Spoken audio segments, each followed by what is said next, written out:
আসসালামু আলাইকুম গাইস।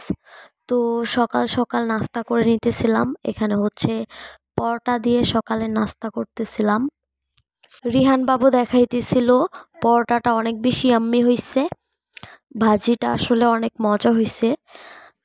ইদানিং প্রতিদিন হচ্ছে সকালের নাস্তা হচ্ছে পরোটা খাওয়া হইতেছে। যেই দিনই হচ্ছে ভাববো যে তেলের জিনিস একদমই খাবো না, ওই দিন হচ্ছে আরো বেশি তেলের জিনিস খাওয়া হয়।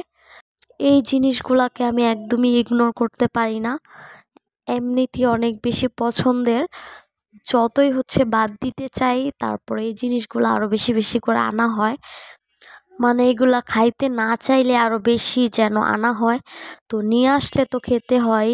তো আজকে দুপুরের জন্য রান্না করতেছিলাম বাঁধাকপি দিয়ে গরুর ভুঁড়ি।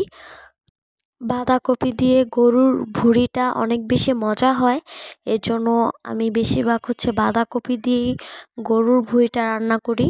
আর আজকে রুবার বাবাও খেয়ে বলতেছিল অনেক বেশি মজা হয়েছে তরকারিটা। তো তরকারির লুকটা অনেক বেশি সুন্দর হয়েছে, কালারটা।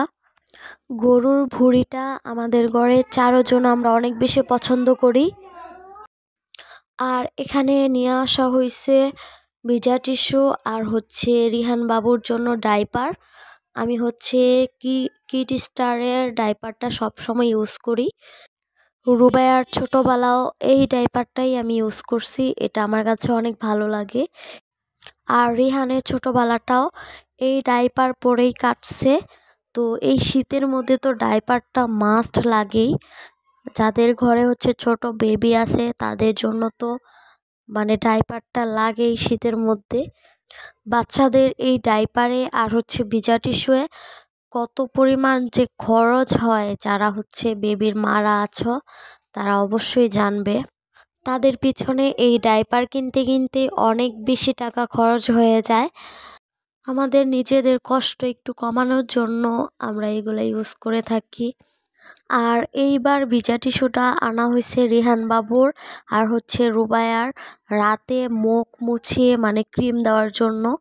কারণ হচ্ছে এই শীতের মধ্যে তারা একদমই ঠান্ডা পানিতে মুখ ক্লিন করতে চায় না। আর কালকে রুবায়ার বার্থডে ছিল, তো অর্ধেকটা কেক রয়ে গেছিল। তো ওরা দুই ভাই বোন আজকে খেতে বসছে, মানে কেকের আলুর ভর্তা বানায় ফেলছে চামিচ দিয়া নাইরা চাইরা। তো দুই ভাই বোন এখন হচ্ছে খাইতেছে। রিহান বাবুকে আমি বারবার বলতেছিলাম দাও আমি তোমাকে খাইয়ে দেই, কিন্তু সে কোনো কথাই শুনবে না, সে নিজের হাতে খাবে। তো রুবাইয়া নিচে বলে ও হচ্ছে নিচে নেমে গেছে, মানে তার বোন যা করবে তারও সেটাই করতে হবে।